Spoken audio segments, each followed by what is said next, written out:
getting told off here because I was dragging the chain. Okay. The mural. We've got Helen. It's always a pleasure to talk to Helen. It is disrespect. Helen, are you there? Helen, Yes, shit.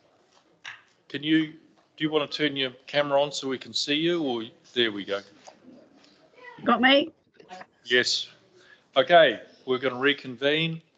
Everyone online, thank you, Helen, and it's over to you. Thank you very much. I just wanted to get back, if you have our submission from the Whangatā Resource Recovery Centre for you. I'm Chair and Community Coordinator for the Trust, and just want to get back to why resource recovery centres are so important for our region. And firstly, it's to maximise our solid waste efficiency for local people. Now, the council call the department solid waste, but really it should be solid waste and resource recovery, because solid waste still implies that everything that is sent to a transfer station should be dumped, and that is not the case, and has been proven in many areas that it's not the best thing to do. Of course, we want to reduce waste, and there's a cost to having a lot of waste shipped out of the region, and we want to reduce that cost of transportation, but we want to reduce costs to people who want access to goods that can be used again. So that sort of thing needs to be accessible for the locals on the Coromandel. There is an environmental impact, of course, and many things that are dumped shouldn't be dumped and can have a reuse or recovery perspective. So there's many gaps in the solid waste area on the Coromandel that need to be addressed. Community is aware of resources that could be at hand, but many people are frustrated at what they see go into the pit, particularly in our transfer station. It's about people as well, because it enables people to reuse and repurpose goods, and it keeps our economic development circular, and it keeps it local. And that's a very important thing for people, especially when they're facing skyrocketing costs in other areas. It's about people because it boosts people's skills and employment for repair and for renovations or recovery, repurposing, and sustainable products. So all this awareness and the skills attached to it are really important for any community to deal with at a local level. We need to boost this accessibility of the resource centres by continuing with improvements of all our transfer stations, which definitely have a lot more going for them, or should be, and are not efficiently utilised. And I think any plans to defer work around that area, and particularly the Whitianga one, which is on the cusp of becoming established in a new area, and there's pending funding already there. So a deferment of any sort of infrastructure investment would be terrible for how things are going now, and it could potentially lose that whole momentum. So our groups across the Coromandel, we are collaborative, we work together, we are looking to be a connected resource for all the people on the Coromandel. Every area needs to be have attention taken to it. Every transfer station needs to be maximised in its efficiency, and I don't think we should defer anything into another year. Because the sustainability of this area is just so important, and it really means a lot to a lot of people. Helen, it feels like you're at the end of what you were going to present. Is there anything else, or should I open this up for questions from the councillors? Yeah, that's pretty much all I want to say, was just don't defer things that are already planned and lose the momentum. Yes. Thank you. So I have a couple of quick ones, but I'll just ask councillors, is there anything for Helen at this stage? Delly, please. Thanks, Helen. I'm just wondering, when you say you collaborate district-wide with the other groups, is this a formal group with a strategy, or at the moment is it quite informal and just helping each other out and supporting ideas and processes? Well, we're each separate trusts, so we all have a very similar goals and objectives, and it's not something that's sort of like set in stone, but it's just because we share all of the objectives and because we are working in the same direction, we do connect with each other. So it is informal, but very much established. Thanks, Helen. Thank you. Couple of quick ones from me. First of all, there's been a little bit of discussion earlier on about the transfer station in Whangamata and the available space. Now, I know you are part of the Community Hub Collective at Lindsay Road, which is where your Resource Recovery Centre is going to be located. But can you talk very briefly about the transfer station and the availability of space there and how you would integrate with them? Well, every transfer station has a different footprint size, and ours is probably one of the smallest. Having the hub will mean a lot of things to a lot of people in terms of resource recovery, but we kind of need a foot in each camp. The transfer station does need to have areas set aside for things such as construction waste and things that are more suitable for that area. And construction waste is a desperately big problem across the country. That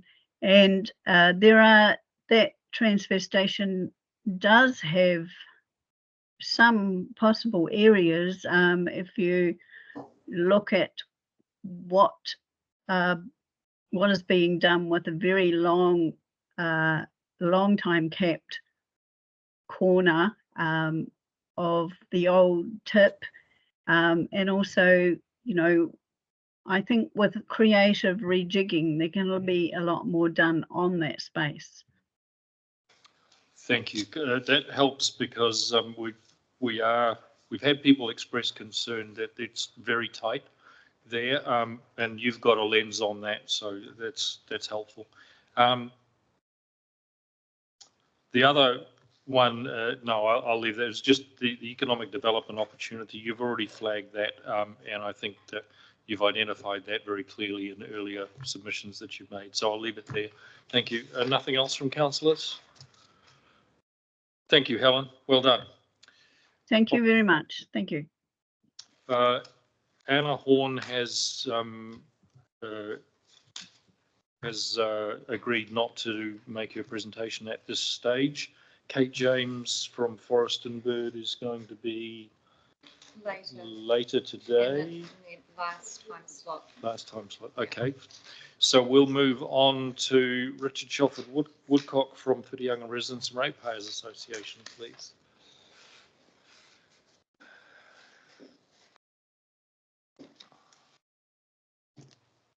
Page 1005 in your agendas, please.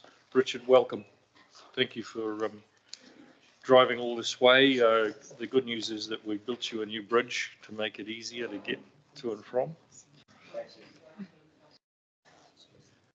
Thank you, Lynn. So you have 5 minutes, and I'll ding you at 1 minute to go. Okay. Good morning to the Honourable Mayor Len Salt, councillors and TCDC staff. Thank you for affording me this time to speak to you to the proposed long-term plan. Unsustainable year-on-year rate rises. Today, I'm going to speak to you about what I'm calling the 5 powers. It is a different perspective on our approach to the proposed LTP plan. The 5 powers that I'm going to share with you are heritage, identity, honour, values and responsibilities. Whatever you choose from these points of the LTP process creates a heritage that leaves a lasting impression that will determine the destiny and future of every single person in this community and their ability to meet the council's demands on these rate increases, whether it pushes them to leave or to stay. Councillors, you know that 78% of our population earns less than 50k per year. You know that 35% of our population earns less than 30k a year. You know that the average household income in our district is 42% less than the national average. Councillors, need I remind you that the average salary of the management team within TCDC is 130 to 140k. As you sit and deliberate on the fate of our communities, please do so within the mind that your salary is at least double the average income of our households in this district. So what you are doing in the process of this LTP plan defines the identity of the Thames Coromandel District on how the future of our community is shaped. We have the largest ageing population, 35% versus 16% of the national average, therefore indicating that 1/3 of the people in our communities are receiving the pension and are not actively earning. We need to direct our focus to add value to our ageing population, make our communities safer for all age groups, developing clear strategies to grow retail and other core businesses. We also need clarity around real economic drives for our different areas on how to provide the right urban design that caters for all age and income brackets. Councillors, we are in a declared recession and the average house sales have declined 15% in the last 12 months. The median house price have declined and yet our rates are still going up. Surely this requires further investigation. Now let's talk about the power of honour and honouring what is right and how that has been brought into being as opposed to doing what has always been done. Not just following the process because the process has to be followed, but actually having the courage to stop what we are doing to rethink this long-term plan based on real community needs, including 10 stated items on every ratepayer's rate invoices. That is what we are paying for. The values of creating healthy and well communities. As it stands today, many of these 10 core components are simply not being met. In the Mercury Bay today, we have fundamental gaps between what we are paying for and what we are receiving. For example, provisions of fresh drinking water, removal of wastewater, provisions of proper residential storm removal. Cyclone Gabrielle have proved our lack of services. Historically, our stormwater management has been cited as one of the worst in the country.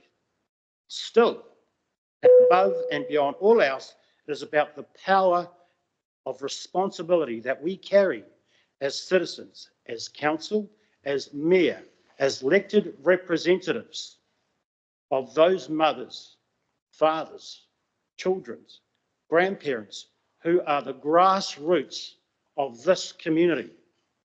Our recent survey results of the Whitianga residents and ratepayers have proven we wanted to get back to basics, affordable year-on-year rate rises. How are you going to deliver that? So I invite you to consider how you are going to use your position and power to determine the best possible outcomes for your families, neighbours and local trusted business owners for the next 10 years. Heritage, identity, honour, value and responsibilities. Thank you.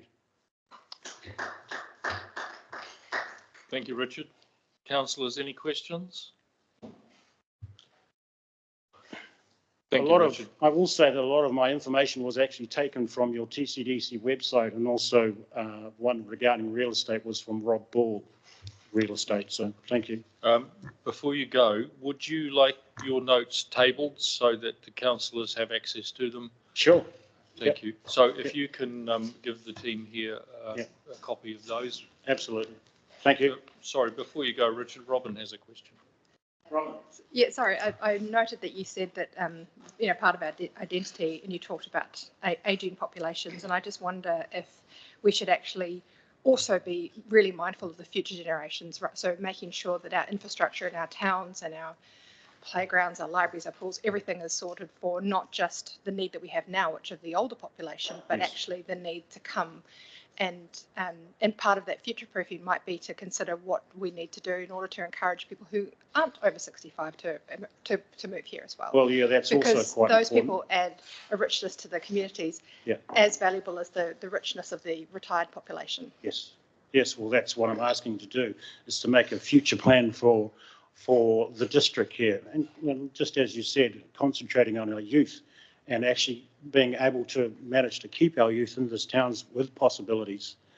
So that's where I'd like to see some of that actually being put into. And it's, as you mentioned, it's nice to have playgrounds and et cetera, but we need to concentrate on those core values, our elderly, and as I mentioned, all age groups in those notes, to make sure that everything that all our rates have been evenly and distributedly spent properly and are not on nice to haves. I do have one question before you go. And, sure. You've clearly identified that there is some frustration around the levels rates rises. Yep. Have you and your Ratepayers Association at any stage considered a conversation directly with central government or with your local MP about the funding model for councils? And I raise this because obviously it was part of the Future for Local Government work that was done last year, and we've just had some information come out from Infometrics. Local government share of overall tax revenue has remained at 2% of GDP for the last 50 years.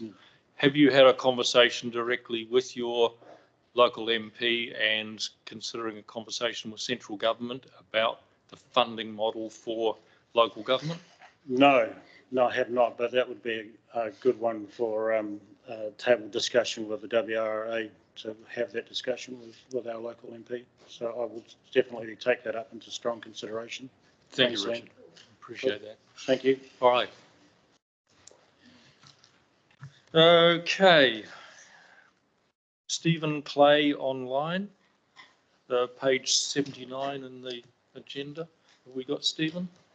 Through the chair, he has withdrawn his verbal presentation for today, so we can move on to Tracy Lamison, Thank you. who will be online. Tracy, welcome back. And page 112 in your agenda pack. But it's not? Oh, okay. Wrong page. Okay. Sorry, I should have added in that bit at the end. So, on behalf of Ben Courtney, Tracy, have we got you with us? Hi, it's David Lamison here. Oh, Dave, come back, mate. Yeah. Okay. I put in apologies for Ben. He's been tied up today, but he owns land at the end of Totra Valley, and obviously in the submission he supports. Dave, yes. Just be aware we've got a little bit of a glitch there. You're cutting in and out, but we'll see how we go. If we lose your signal, we'll have to let you know. Yeah, right. And he might need to turn his camera. Maybe turn your camera off just to help with the signal strength, if you don't mind. Yes. No, I've just done that. Is that better? Yeah. That is better. Thank you. Okay. Yeah, so obviously I take the submission as being read, but he's obviously in full support of the Totra Valley infrastructure upgrade for road and wastewater water. I think for something like a job like this to get off the ground, obviously it's difficult for council because they have to invest and then make sure that property owners that have got their zoning in place to actually start to develop their land to provide for these residential lots. So it'd be very important for council to spend a fair bit of time on what development contributions that they should collect per allotment, and what sort of yields that would be available up Totara Valley Road in terms of the council's investment in that infrastructure. There might need to be, there may be a bit more, council may wish to explore private developer agreements. Because I think what's happened is that there's land parcels there that can be developed, but the infrastructure costs are just too great for one developer. I think that's the problem. So it might take a clever way of doing it with dealing with each property owner to explore developer agreements and whether their contributions can be provided to help the council. It's interesting that the draft Thames spatial plan, which was in July 2022, said that 80% of businesses know of workers outside the district who are looking for houses in Thames. 50% of businesses say lack of housing affect their business. So, yes, so from Mr. Courtney's perspective, they very much support council's vision and proactive, being so proactive around these infrastructure upgrades for Totara Valley.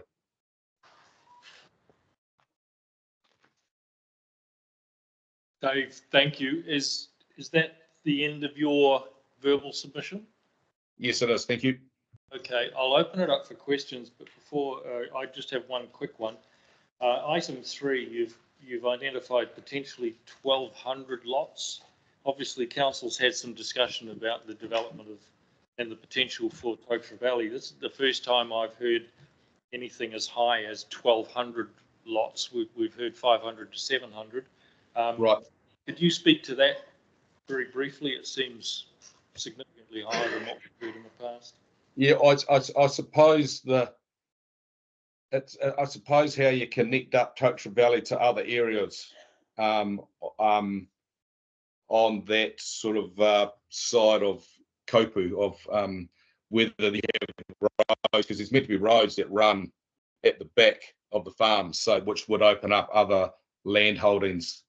I think the importance for council to understand is, from my perspective, is that there's some really reasonably contoured land that is elevated, so it's not affected by flooding, and so it's close to town as well, so you're not spreading out to the rural areas, and more importantly, I think if you're getting people that are living outside the district and travelling over the bridge, you don't collect rates, and you really want people to live in your town. You know, if they work in town, you want them to live in town. And if there's a struggle for housing, I think that's a problem for Thames. Thank you. And sorry, if I just may add another part to that. The vision that you're starting to explore here, is that purely residential only, or can you see elements of commercial or other community facilities in that mix? Because obviously if you go to 1,200 lots, there is a need for additional facilities and community amenities as well. Have you had any thoughts around that, or has Ben had any thoughts around that? There hasn't been. I think you're restricted in terms of the current Kopu structure plan zoning. There's no real, there's nothing in there for any sort of commercial or community facilities associated with that area. It's purely just residential. Thanks, Dave. Peter, please. Yeah, thanks, Dave. Peter Revel here. Dave, you'd be aware of the plans that council have currently and the work that has already been done related to Totara Valley. is it your view that the work that has been done and the current plans in place would support, is providing the right infrastructure support for what potentially is 1,200 dwellings? I haven't looked at the whole long. I haven't looked at the. I know that the roading infrastructure would accommodate the Tokyo Valley area, but what I was saying is in the structure plan, it shows is it like a designation for a future road, and that future road will actually not just all pop out at Tokyo Valley, pop out in other nodes that come off the state highway. So it's yeah, so not all traffic will come down down the one road. Right. Hmm. Thank you. That clarifies that. Thank you. Thank you. Councillor Gottlieb, you have a question? Yeah, I missed quite a bit with the static. I'm sorry, Dave. Are you with Hopper Development? Is that right or not? No, this is Ben Courtney. Ben Courtney. Oh, Ben Courtney. Yes. And you're developers, are you? Ben Courtney is the landowner. Oh, he's the landowner. And Yes. is he's proposing to do a development? We've got to a stage of he owns about 16 hectares up the top end. Yes. He's already sold a piece of land to the council for road improvements.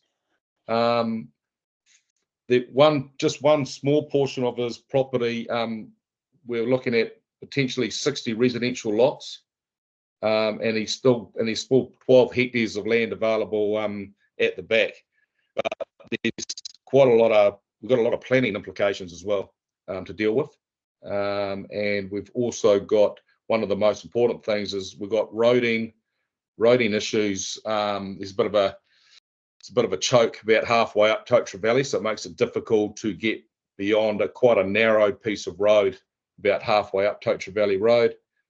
We've had consultation with the council's roading department, and they will not allow any more allotments created up the end of Tokyo Valley Road. So we certainly have a bit of a, I wouldn't say it was a stump, but we're sort of reliant. I think the property owners up there are reliant on some sort of investment, but I do appreciate that council, if they're going to be a funder of doing these infrastructure upgrades, they must have the correct development contributions organised for when development occurs, that you get your money back.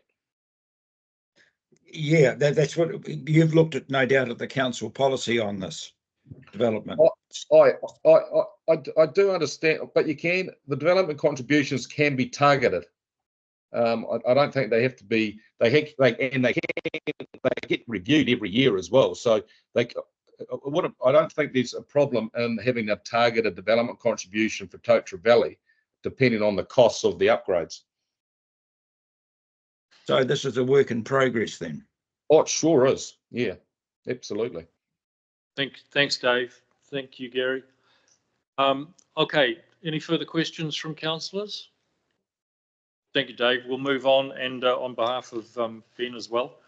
Appreciate the time. Thank you. Thank you.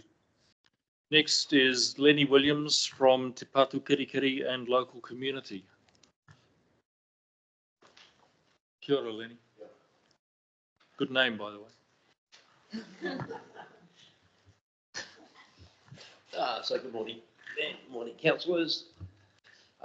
Push the right-hand button, please, mate. That's it? Yep. Cool. So good morning, all. I'm guessing I'm here to speak about the operation plan that we submitted for the Jacks Wharf ramp in Coromandel. So I'm here to represent the community, first and foremost, because it's an important asset that we have there that's not being able to be used. At the moment, we have a 1 hour access between tides, and it really is quite unusable. So the operation plan that I've submitted explains how we can rectify the situation in a simple, quick manner, if you like. has been, it was worked on a few years ago. I don't think a lot of thought was put into how they removed the silt the last time they done it. Ended up in a big sort of a mess with the likes of Forest and Bird and environmental groups, because the silt was contaminated with arsenic, which it still is at low levels. So my operation plan there explains how we can contain that area without moving it away. This is an important asset that we have in Coromandel, because I personally put a boat in most days of the week to go and do work on our islands up there south of Colville. So I'm coordinating the rodent eradication up there, 3-year plan, and we have trouble getting into Takuma every day. And we're having to walk sometimes with the guys after launching, have a walk of 800 metres or more. Over the holidays, it's especially crazy. And we have a lot of visitors that could be coming to Coromandel town and putting their resources, I suppose, into our local businesses, our food shops, etc., hardwares and bait shops. We're missing out on all that business. So where the ramp is concerned is a real safety hazard at the moment. And I think we all have a duty of care. That really hasn't been recognised, the potential danger that we have there. It's not a fenced off area. It's got a drop of 2.5 metres into mud that's a metre deep. And so this plan is really important that we get this done. I think, the cost could be recouped over a number of years through charging the use of the ramp, as is every other ramp in the area. I had Wayne Price, your head engineer for the ramps, came out and inspected the plan and the site. The only query, I guess, was the use of the slump of the concrete. So I think everyone there was agreeable that it had to be done, and it had to be done in the way that I've explained in that operation plan. The other thing with the Kuma is it's also become a real big safety hazard, continually being used by the barges. They're not giving away to anybody. So these people from out of town that don't know the guys on the barges are coming in, putting their boats in, and then they've got nowhere to step onto their boats. So we're talking about boats under 5 metres, which is the norm. And they have nowhere to hop onto their boats once they've launched, because the barges are blocking the only access for an entry and exit on and off a boat. And it's absolutely, some days it can be really scary, if you like, when we watch boaties that are not used to those conditions, are not used to launching their boats. It's a real hazard. So yeah, I think our duty of care really comes into this. We're asking for less than 1% of what was given to Sugarloaf for their refurbishment of Sugarloaf. We're asking for 1%. And I don't think that's a big ask for the safety of the community, for the use of the community. I don't think we're asking a lot. Thank you, Lenny. Councillors, any questions? Rebecca, thank you. Thank you for your presentation, and thank you for the map. It's very clear and easy to follow. So thank you for that. You did mention that the community would be supportive or open to paying for launching fees for the use of that ramp. Yeah, and you've canvassed your community and we have. So I've been dealing with working together with the local business association, who I spoke to before we come in here, to keep them updated on where I am. So yeah, the community has been involved, and let's not forget that that's the only ramp that we have. We've got Takuma, and we have no other ramp until we get up to Oamaru Bay, and that's not a ramp. You got to watch your weather there. And my other question is, if this map was to zoom out, is there adequate parking for trailer boat parking in this vicinity? Yeah, I think we got about 6 acres there. That's actually in the grassed area at the moment, and is used for a dog off a leash walking park, you know, which probably 5 people enjoy every week. And that's what it's been used for. Somebody to take your dog. So we have about 5 or 6 acres there. Thank you, appreciate that. Oh, Peter, sorry, thank you. Thanks, Peter Revel. I love what looks like a very sensible, pragmatic plan. In developing this, what involvement have TCD staff had in the development of this plan or the review of it? I've submitted a plan before. So we've had TCDC involved in this all the way through, right from the start. So I've contacted Margaret and Eric, Scott, and every other worker up there with the council. Right. So is it safe to assume then that because this is coastal, it's going to meet all the requirements that we have related to doing any coastal development? Is that your understanding, or is it yet to go through a whole lot of, would need to go through a whole lot of steps to get that approval? I don't think it'd have to go through many steps at all. I wouldn't think so. We're not dumping back into the waterways. We're not removing the contamination from the site. It's all contained as per the plan. We're talking about a two-tie project, you know, yep. Hopefully. Cool. I have just to follow on from, Councillor Revel stole my question to some degree. Can I just be clear about what this has been submitted to Community Board, to an annual plan, to an LTP? Can you just give me an overview of what formal steps you've taken so that we can get an idea of what this council can do to support and look at, you know, where we go from here? Yeah, okay. So the council was informed, and we have had 2 meetings on the subject, or 3. Between you and staff? And staff of the council, yeah. Has it gone to Community Board at any stage? So the Community Board are involved. I spoke to, I think she's a chairwoman, Jenny Ashman up there. So they've been involved, and I've kept them in the loop all the way through this. They've all viewed the plan. Yep. Okay, so what I might do is after take this offline later on, and just so that I can get an idea of you know, what the steps might be in terms of Community Board and taking it through a formal process so that council can consider it properly. Thank you. This is helpful to us. It's certainly helpful to me. No further questions from councillors?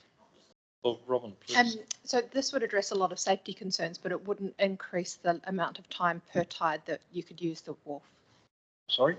And so your proposal would address a number of safety concerns, which is great, but it wouldn't increase the amount of time at each tide that the wharf could be used. Yes, okay, good question. So at the moment people are saying we have 2 hours. We don't. We have one about an hour and 15 each side of the tide for access. By running the ramp into the off the centre of the creek, we'll be gaining 4 hours each side. Yep. Thank you. Okay, thank you, Lenny. Appreciate that. No worries. Thanks for your time. All right. Graham Lawrence, page 481 on your agenda pack.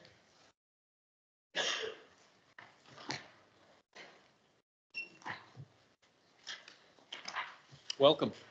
Good morning. Morning. Thank you for the opportunity to speak to this submission.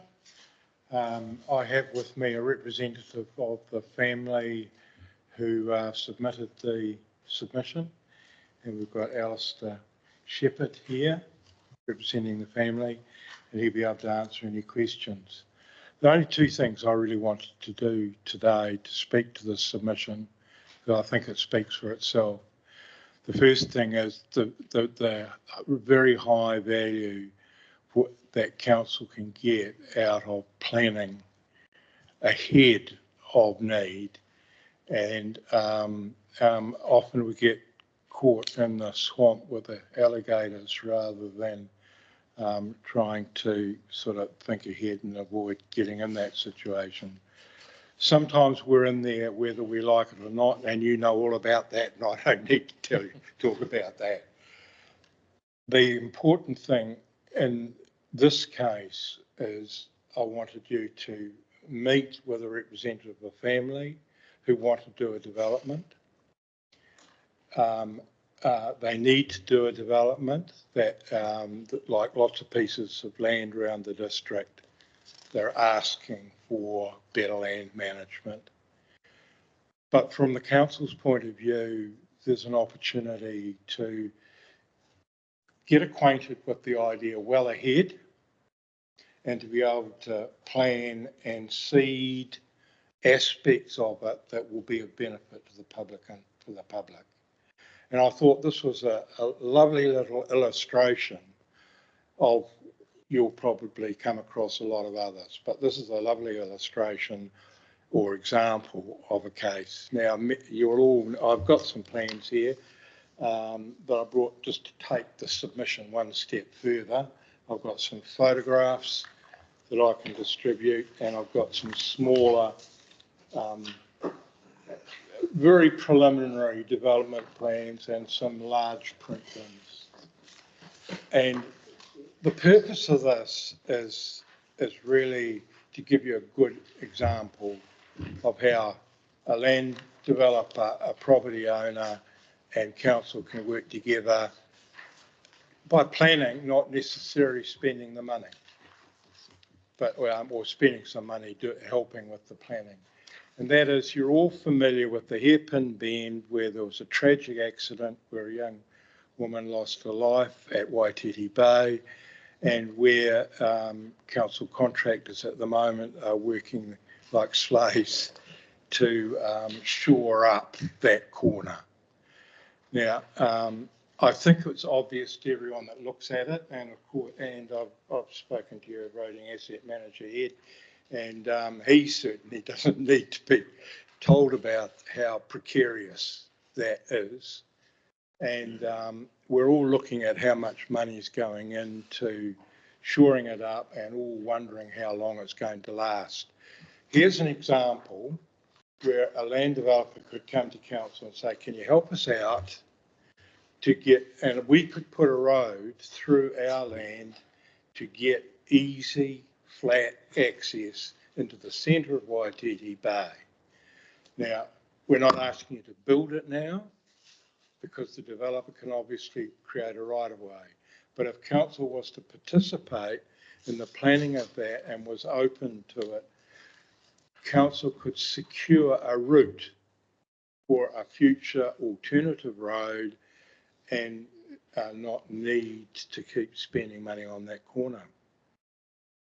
I need to say no more. I think what I've illustrated there is I've shown some photos of the land. You can see in the photographs how much in need it is of good land management. We're talking about restoring natural heritage, biodiversity values and so on, creating landscape corridor along the road, along Colville Road, things like that, and looking at long-term sustainable use of the land. Is it going to be woodlot, a few woodlots? It's probably not very good for intensive grazing. So while the family's working through that, we have in mind the fact that, well, somewhere in the scheme of things, council may want to have a road go through this. And so we put that to you, reinforcing the point that your option to do more forward planning, seed forward planning, here's an example for you to keep in mind. If it was in the 10-year plan, you could pull it, you could act on it in an appropriate way at the appropriate time in the next 10 years. Thank you, Graham. Councillors, any questions? Just one from me. Are you aware that council is just about at the point of going around again on our district plan, our new district plan? Are you? I'm very pleased about that, and that would be a very good forum for shoring some of these things up. The timing of that could be quite right, because obviously this requires district plan changes just on the surface. So my suggestion would be keep an eye on that process as well, because that'll obviously be part of it. Thank you. No questions from councillors? All right, the beginning of a process, obviously. So I appreciate your time. Thank you. Thanks. Is Ian with us? Where are you? Is Ian Holyoke or is he online? He's here. Oh, there he is. I was talking to him a few minutes ago and completely forgot. I'm sorry, Ian. It's been one of those days. Thank you, Mayor and councillors. This is my personal presentation. We'll leave the stormwater one later. I'll take what I've done is, in fact, congratulations, Richard. That was a very moving presentation for what our core values should be, not just as community, but the people that run our community. From a perspective of where I came from, this one is that I was addressing things that I saw could actually save money or be done differently or more prudently. And the person before with Tyra with the bridge and the 300 metres of pathways. If a council worker or a person in an orange safety suit was to walk that route, you'd need about 500 cones and 2 traffic wardens, because it would be unsafe for them to do it. And this is what's happened. We've become paralysed. Our staff have become paralysed with the fear that all these regulations about safety things, and like the roading contractors, 35 to 40% of their current costs are just marshalling and roading safety and management control of traffic. That's ridiculous. That's completely stupid. So when we put a roading budget up at 40 million or something like that, half of it nearly is gone on safety measures, where a lot of it's not even double thought by council staff to say we just don't need that much.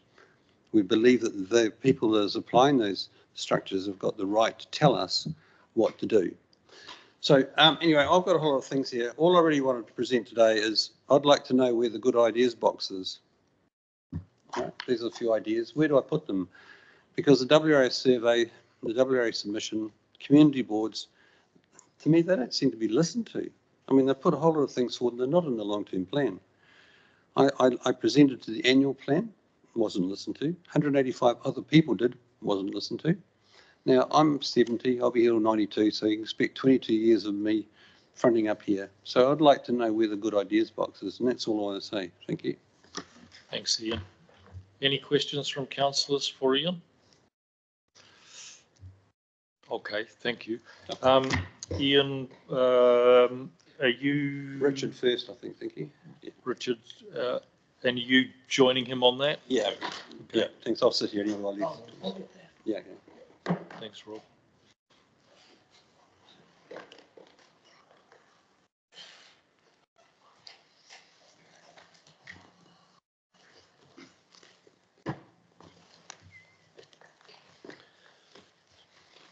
Well, it's good afternoon now.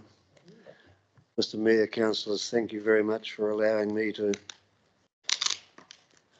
grace your presence. Is that right? No, you gracing mine. Okay, folks, my name is Richard Abraham. I live at 110 Kiwi Road, Whangamata. Cyclone Gabriel, 14th February 23, we were flooded. Now our property is below Kiwi Road by about 500 millimetres or half a metre. It's fairly significant. Okay, since we were flooded, I discovered through a LIM report that council had tagged my property with a flood warning. I understand this tag came from the previous owner responding to an Opus 2003 survey declaring that part of our property out front by the road gets some surface water in heavy rain. Since then, council approved an extension on that same spot. Excuse me. The approved plans seem primitive, and they don't really show any finished ground levels, finished floor levels, or the height of the road crown. My soak pit is close to the front boundary. My neighbours recently installed new soak pits out in front of their property as well. In about 2020, council upgraded Kiwi Road. It was an older style with no curbs or channeling, allowing water to run off and disperse all along the verges to soak in where it could. It seemed to work. The road looks like it was formed by cutting and filling through sand dunes, leaving some properties like mine below the road. The upgrade included 1,200 metres of curb and channel to marshal water, 10 cesspits, 5 soakers devices, 1 right outside my home. In heavy rain, the cesspits fill up very, very quickly. Water runs down to the next cesspit, which then fills up and water banks up. Meanwhile, water from Tui Road, which runs adjacent to Kiwi Road, flows around through Achilles Road and into Kiwi. So this overwhelms the soak pits and water seeps through the embankment onto my lawn. The road soakers device is higher than my lawn. The flooding that we had was about 250 millimetres deep through our house. Sometime in April 23, I sent some photos of surface water flooding on our property to Mr. Ed Varley of TCDC to show him what was happening. And Mr. Varley subsequently sent an engineer from Pinnacle Civil to check it out. This engineer then told me that the drainage from the road and the curb and channel was working exactly as they had designed it. Richard, yes, can I interrupt for a second, please? Yes, sir. I appreciate you're presenting your material. What I'm going to ask you to do, please, is leave the names of staff out of that. You can keep it general, but it's part of our protocols. No, I apologise. I didn't realise that. I wasn't casting any aspersions on anybody. I understand that. Understand that. Okay. So I'm just getting in ahead of that. So if you can just leave those out. Understand. Understand. I do apologise. So a council engineer, I believe, subsequently sent an engineer from Pinnacle Civil to check out what the photos I had sent. This engineer then told me that the drainage from the road and the curb and channeling was working exactly as they had designed it, and that all flooding on my property was coming from the golf club, which adjoins our property. He said it was servitude because my property is below the golf club. So I said, wait on, you designed this curb and channeling system? And he said, yes, we at Pinnacle Civil designed it. So I ask you, people, how can the company who designed something then be commissioned to investigate if it works properly? Is this what council think of our woes? Nothing at all? To send the engineer who designed it to tell him that it was working? At around the same time, I was sent an email and a photo from Google Earth of Kiwi Road by a council engineer. Unfortunately, the engineer had not noticed that the photo was taken some time prior to the curb and channeling being completed, so it was no value to the discussion. This engineer said that our flooding problem was caused by servitude. He also sent a legal document by Barrister Stuart Ryan about servitude. This word servitude seems to be a well-rehearsed part of council and their contractors' vocabulary. So time's up, Richard. I'm going to ask a question, if I may. Are you part of the stormwater working group between community and council? No, I'm not. Ian, you are. Yeah, sorry, Len, if I answer that, Richard came to our group, and got from help, and that's how the letter got written to you from that process. Right, so Richard's here because the letter has not been responded to, his woes have not been listened to, and we thought it would be quite appropriate for the councillors to actually hear from a victim that nothing's been done. Nothing's been done. And so what we're looking for is that the promise was made that the master plan will be ready by the 23rd of November, and this was conveyed to Richard, and Richard's still waiting to see what they're going to do with Kiwi Road. Thank you. So I'm going to suggest that the LTP submission process is probably not the right venue. I know that the work that's being done between the stormwater working group and council is challenging work, and there's a process going through. I think that's the appropriate format to take that through. No, except for, with due respect, Len, the situation that's come about is that part of our $9.5 million has already been allocated without a priority requirement from the council spend, to especially people that are 21 years of being flooded, and it's being spent on other things because it's outside the umbrella that we should be bringing it back into. And so, Ian, the role of this as a governance body is to allocate priority in terms of the overall funding. I would like that to be the case. It's not happening. Right? When we get down to the detail, this is not the appropriate. We'll do that in our discussion. Thank you, please. I appreciate that. So the only other question I would ask you, Richard, is Gabrielle, which you've identified, was pretty vicious. And you'll be aware, no doubt, that our district's had 6 metres of rain through that period of time, which posed challenges for everyone in the district. In a normal year's rainfall would be about 3.5 metres of rain.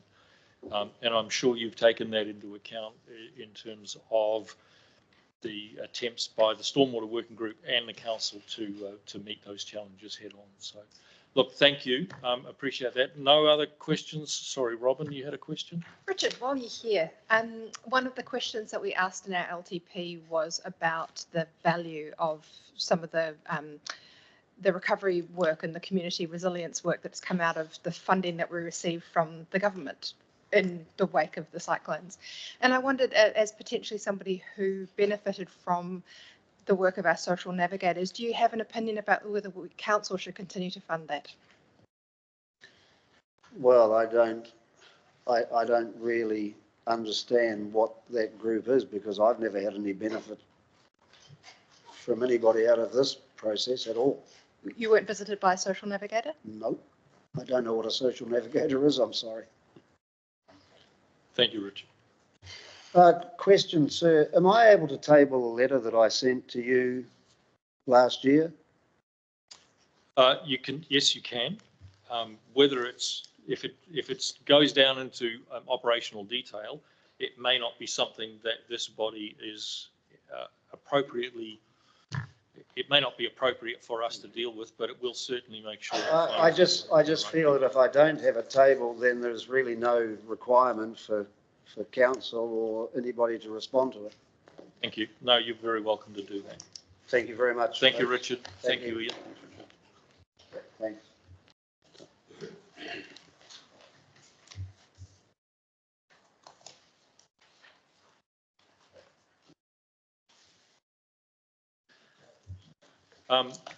Ian, we've had your presentation, your personal one, and we've had your one with Richard. That's all we've got for you on the schedule, or have I missed one? You've missed me. You missed, Robin, my presentation for the Whangamata Ratepayer Stormwater Action Group. We had 2 slots, Lynn. Okay, I thought that was the one that Richard was just doing. No, that was one of the slots. We've still got our presentation to do. So Richard's one was a separate one? No, we had 2 slots for our submission. But we're having to listen to the stormwater action. Okay, group, sorry. But that wasn't provided to us. Thanks, Ari. So we had that as one. You go ahead. Thank you. And then we've got 2 more or 3 more after that, I think. Okay, thank you. Okay. Thank you again. Rob Boston, and myself, we're speaking on behalf of the Whangamata Ratepayers Stormwater Action Group. That's submission number 330 in pages 967 to 986. Please take these as read. I think they speak for themselves. This submission has already been presented to our local elected members. They have issues. If they had issues with this content, we would have had time to make any corrections. It included 18 responses for the LTP. We request that you take these into consideration. Thank you. Since our submission, things have gone a bit downhill. We have withdrawn from the workshops because staff have made unlawful decisions, not engaged transparently or in good faith, failed to provide us documents essential. Sorry, I'm gonna stop you there. This is inappropriate. There's direct contradiction. Direct.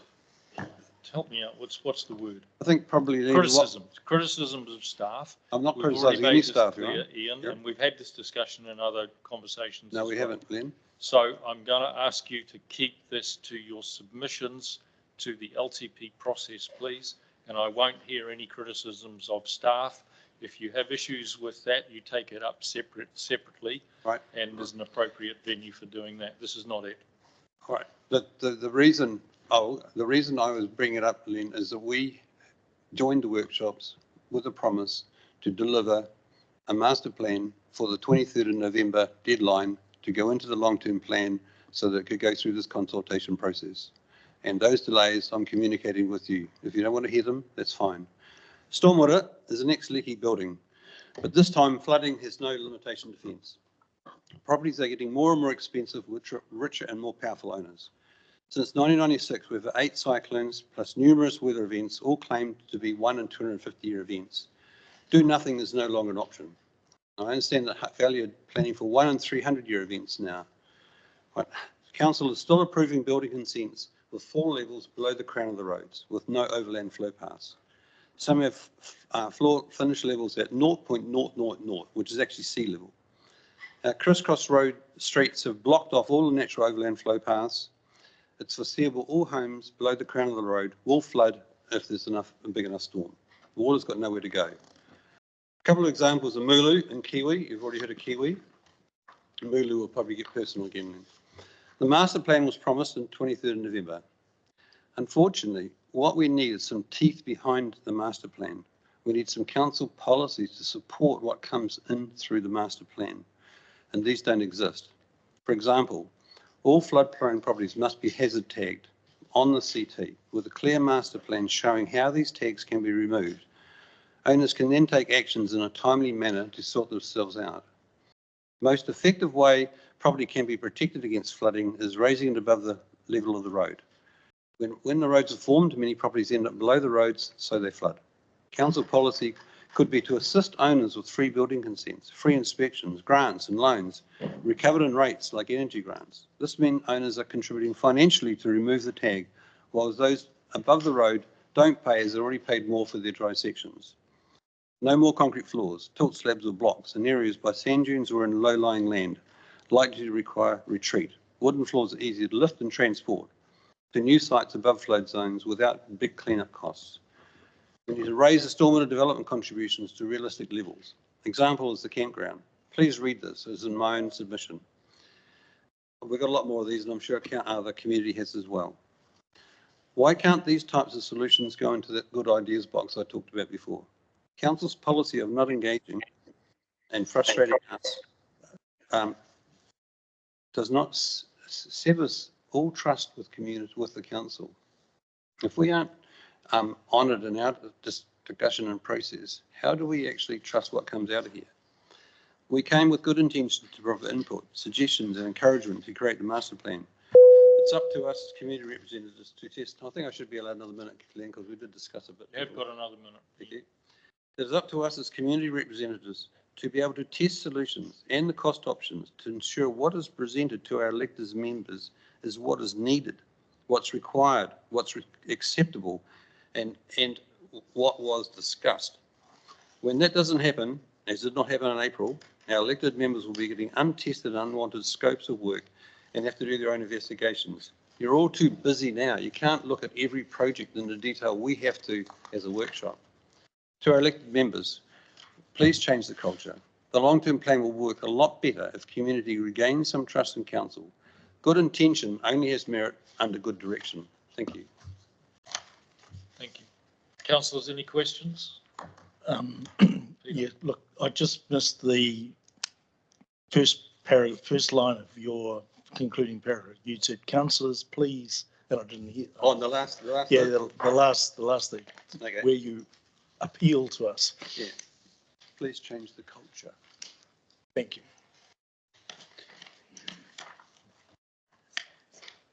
Okay. Okay, thank you. Sorry, just some procedural stuff. Thank you so much. Any other questions from councillors? Thank you, Ian. Thank you, Rob. Thank you for listening. Drive safely going home. It's raining out there again. Brendan, are you here? There he is. Good to see you come in.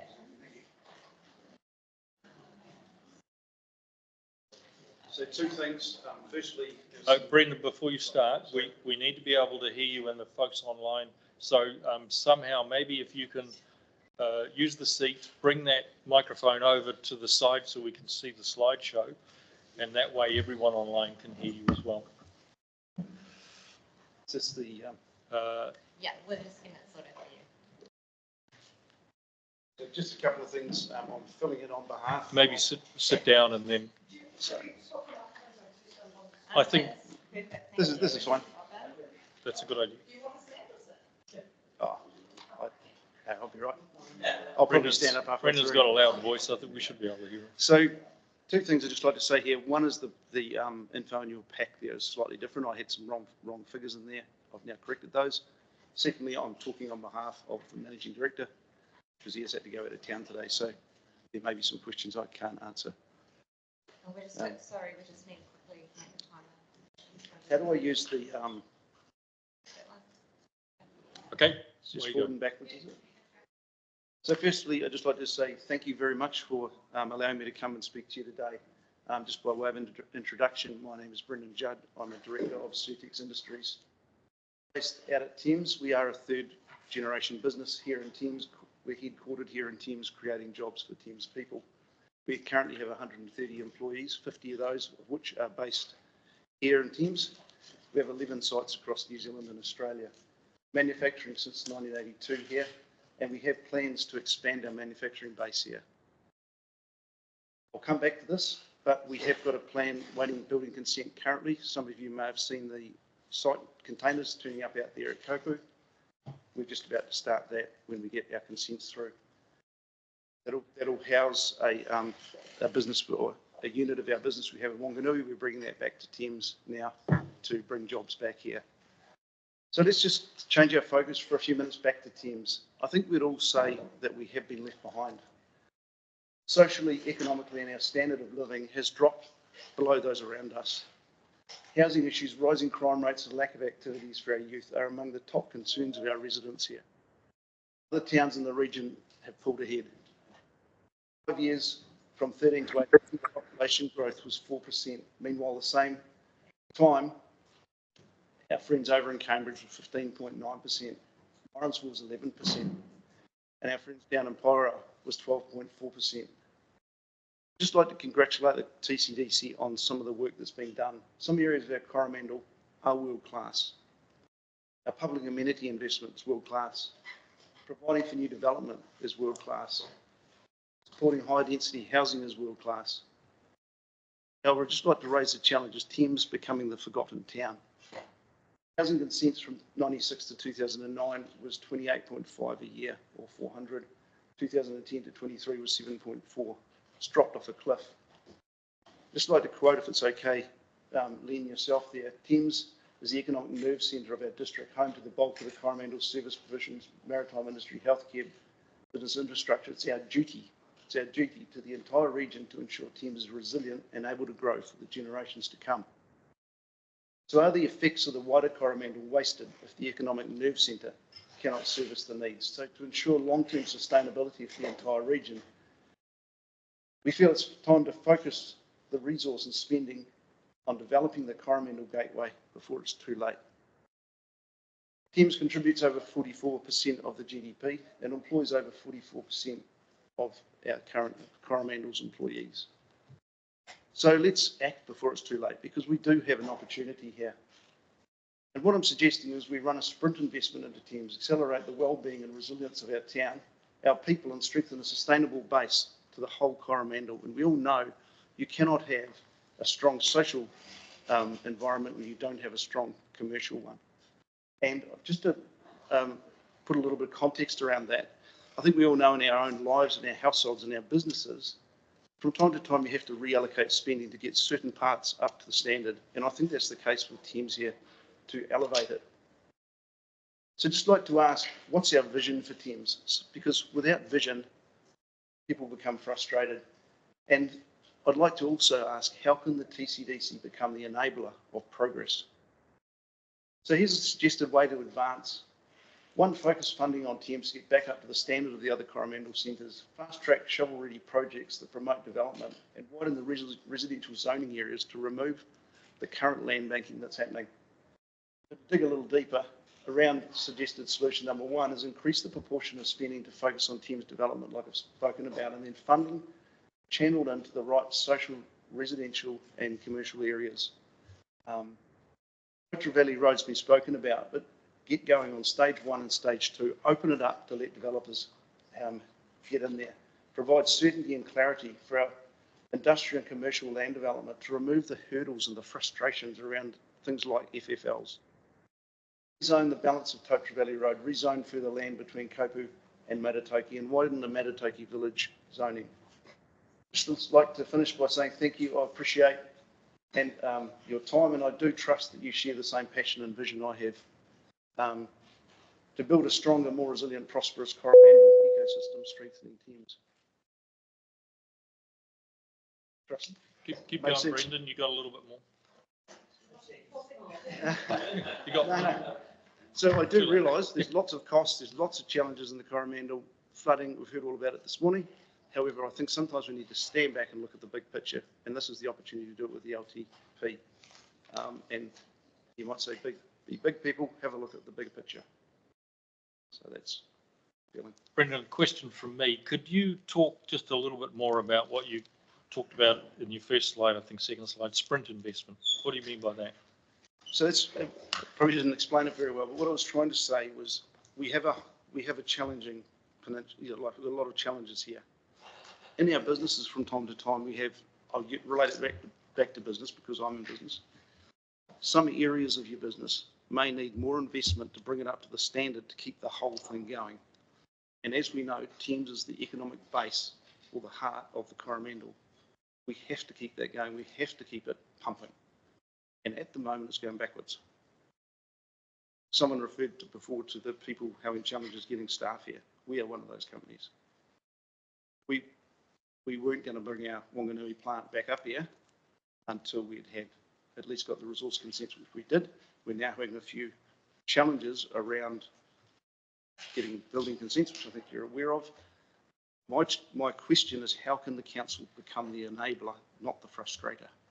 Because it does become very disheartening as an investor, or as a developer, should I say. The only reason we're developing and investing is to provide jobs and provide for our business there. I don't know if that all makes sense. Does that answer your question? It helps. When you say council becoming the enabler, from discussions that I've had with yourself and Richard, the feedback that I've had is that council has been pretty proactive in terms of being the enabler. Some of the frustrations would seem to be with either central government legislation or regional council. Can you talk a little bit more about where you see those major roadblocks? Yeah. So I do not want this to go personal because it's not in any way intended to do that. So a really basic example, we went for a resource consent on that property. We spent a lot of money on, invested a lot in advice, consultants. We got it through to resource consent. We proceeded to work with Waka Katahi, who were very good. We widened the road there, as you would have seen, which was very expensive. And then we got up to building consent stage, and then there doesn't seem to be any connection between the two because floor level are different. Does that connect back though to central government and regional council? But and sorry, I don't want to get into the detail too much here because this is not appropriate. But I'm just trying to get a flavour from you of, as a developer, as a business owner, where those roadblocks lie and where you see them, where you see the most effort has to go into bureaucracy and unlocking those pathways. Yeah. So as I said before, I'm talking on behalf of Richard, so there's probably some detail I'm missing here. I guess the overarching comment is, how as a council can we become a lot more proactive in helping getting over some of those hurdles? Because there could be some challenges in there, but let's work together so we can enable, you know, we don't want to become the council that's holding everybody up. We want to be the council that's helping get ahead, because we do have an opportunity. Thank you. Peter, you have a question? No? Deli, I'm sorry. Hi, thanks for your presentation. Is this something that would be worthwhile taking offline out of this forum now? It's great for us to know about it, but to sit down with the economic development team and actually see whether there's an opportunity to have a strategy to go forward with? Sure, we would welcome that. Yeah. Thank you. Good question. Any other questions from councillors? All right. Thank you. Thank you very much. Thanks to you and Richard for taking the time to show me around the other day. It was really valuable. Yeah, thank you for coming out too. Pleasure. Pleasure. Okay. Got Rehana and Kate. No, just Rehana. Just Rehana. She's also the partner of Jeffrey. Okay. Rehana, are you with us? Yes, can you hear me? We can.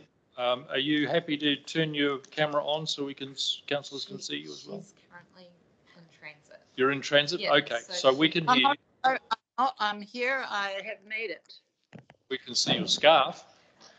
Yeah, very good. Very important. It's a keffiyeh. That's better.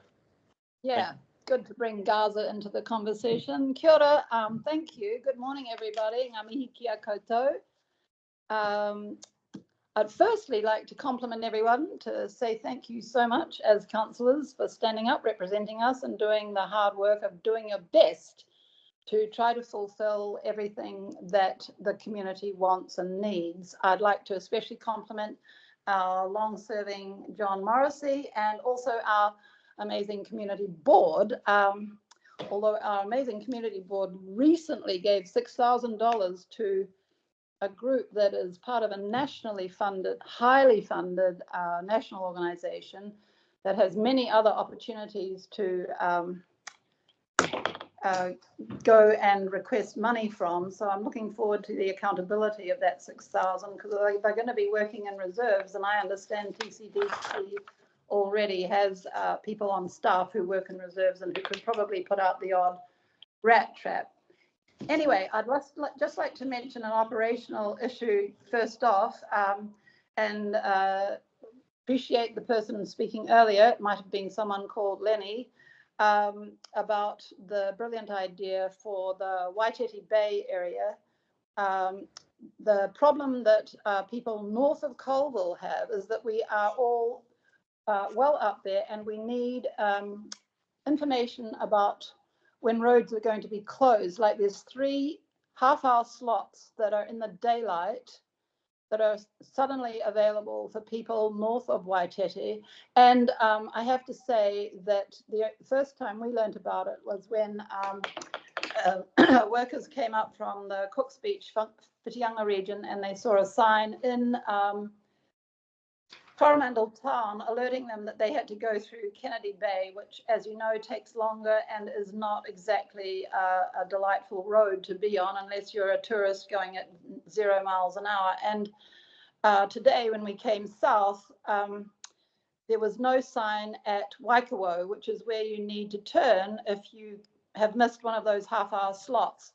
So ideally, there should be bigger signs, and there should also be blinking lights to alert people to this, because what it means is people are stranded and left to come home in the dark if you miss any of the daylight crossings during the day. And the sad thing about this, we learned about it on Monday morning. Now, usually TCDC's websites are fabulous. They say what they let people know about all of the sort of stuff. But your roading and communication department let us down on this particular go round, because we didn't get information from TCDC until Tuesday. And as I say, we heard about it first from people trying to drive north. So this is critical for people north of Colville. Anyway, thank you very much. And please, yeah, let's hope this doesn't happen in the future, although I do support the idea of making it a safer corner altogether. Okay, our LTP is needs to work within its means. TCDC needs smart employees to achieve what locals want.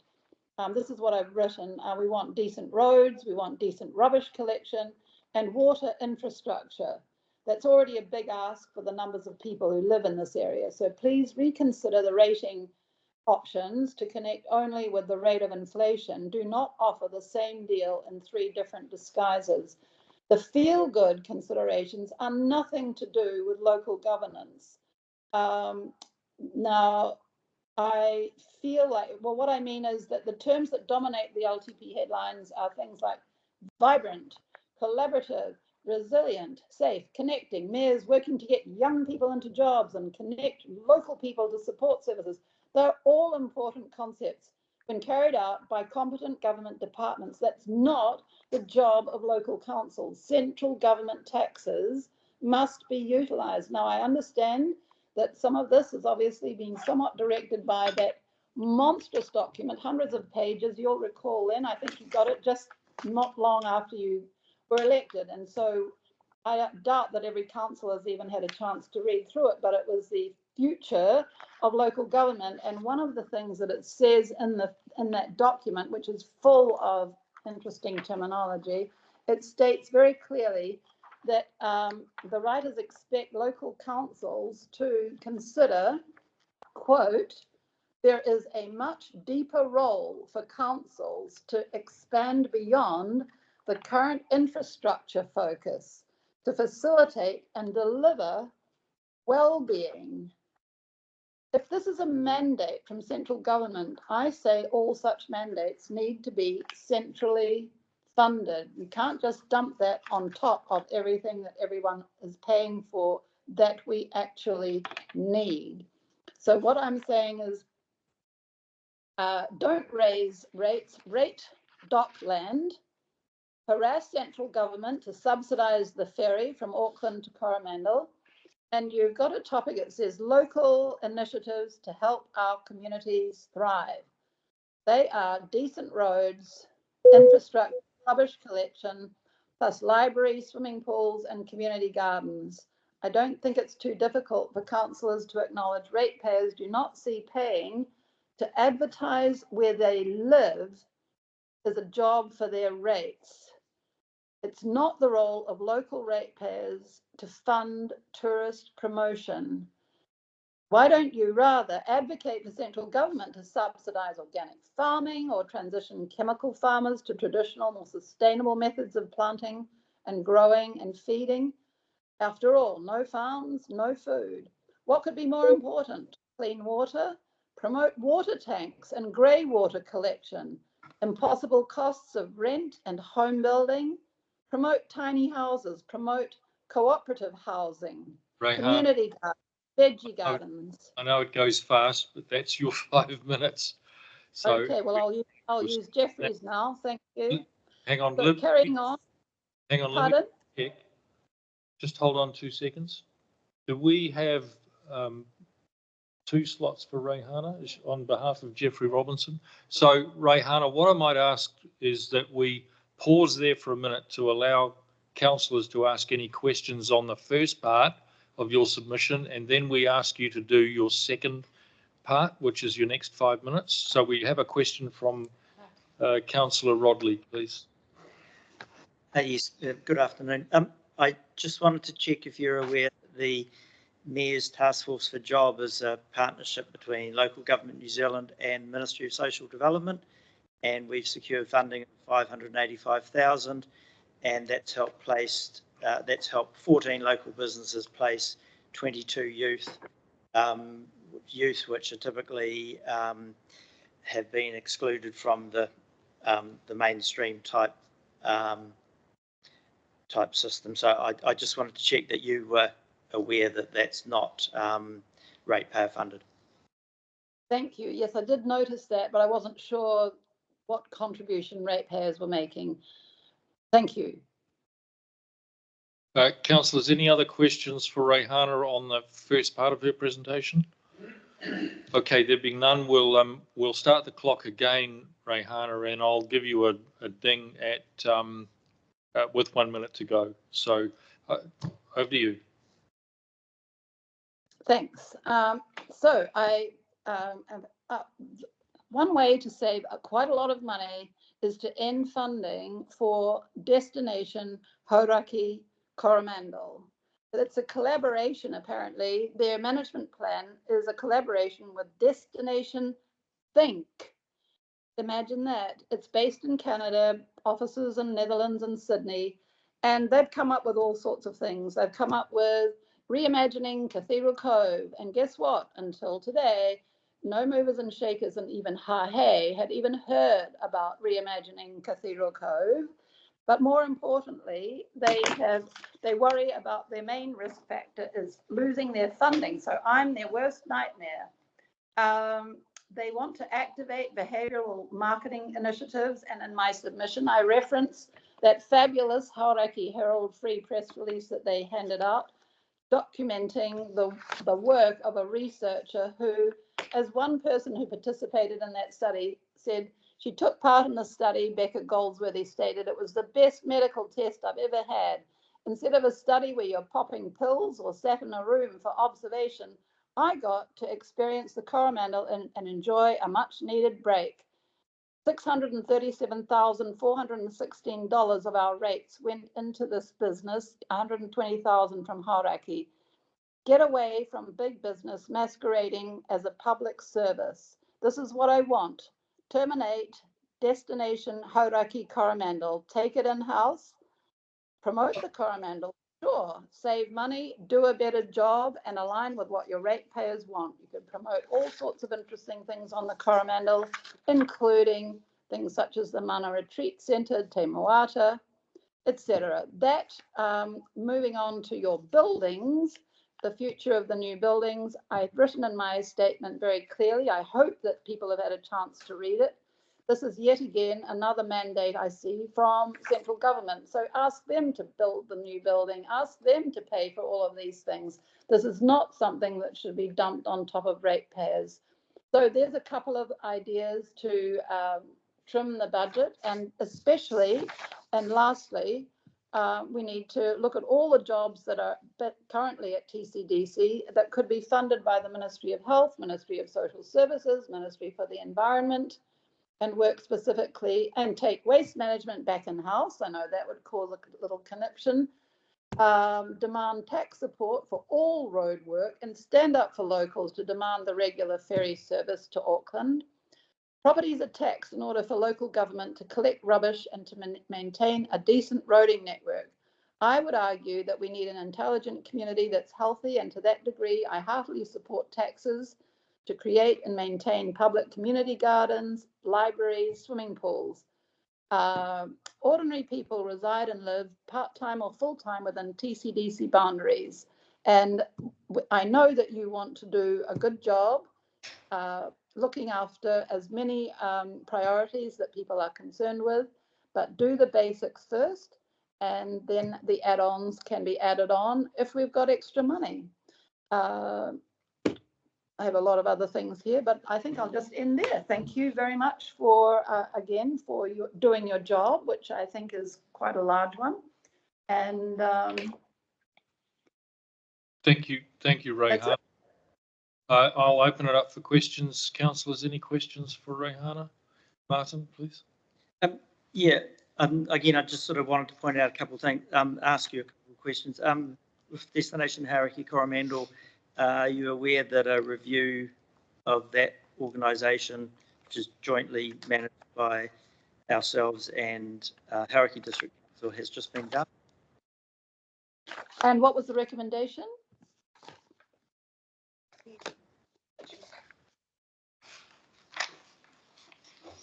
That was, sorry, that the question I wanted to ask was just whether you were aware that a review has been done.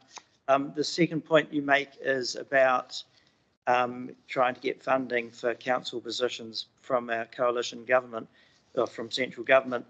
Do you think that's realistic when they're cutting public spending on civil servants from anywhere from 6 to 20%? So both of those questions, I have a question. Well, the first one I definitely have a response to, and that is, what was the result of that group that you just mentioned that was looking at the future? I don't think it's about taking money away from a separate entity, is it? Well, sorry, I mean, our job on this is to be able to ask questions of you. I don't believe it goes the other way. Yep, absolutely right. So Martin has asked a question, and I think we'll leave that there. Rekha, if you're all right with that, Martin. Rekha, have you got a question? Rekha. I just wanted to share that that report is part of our last council order paper, and you can find that online. That's a good question. Thank you, Rekha. Great question. Thanks. Well done. All right, thank you. Well, it's a lot that saves us money. That's a great initiative. If it's saving ratepayers money, that's great. Bringing it back in house is what I recommended. I don't know what they recommended. I'm sure you all know what it is. It's impossible, it seems, for you to share that with me, but I'm saying clearly that it could be brought in house. Someone brilliant on staff has a great website focusing on the best parts of the Coromandel. And we leave it at that. There's no reason why $300,000 is paying the staff of that particular organisation to do what? Thank you, Rayhana. And That's not a question. It's rhetorical. We can include that as part of your submission. So, and that's what this process is all about. Thank you for that. Councillors, no further questions? Okay, thank you. All right, enjoy. Thank you. I'm just going to ask my wonderful governance team here where we're at with our schedule now. We're due for a lunch break, and I think councillors need it. It's nearly 1 o'clock. Okay. We've got Jan here on behalf. Hi, Dennis. Jan here on behalf of the Treasury. And Anne's online. John, what are you? Oh, you're John here with Dennis. Is total board. Dennis. Okay. We are going to need to take a lunch break, so if that's all right with you. Can we just get timing to let Anne know? Yes. So it'll be 1:30, please. Yeah. It's up to councillors if you're happy to do that. Okay. Yeah. Yeah. Okay, if you're happy to do that, I'm perfectly comfortable. All right. So we'll make that 1:15, please. Gives us 20 minutes. Gary, can you hear us? Yes, I can. What time are we coming back? 1:15, Gary. 1:15. Yeah. Oh, okay. And after lunch, we have 4 more presentations, and then that's it. That's the end of the submissions. Okay, thank you. Thank you. So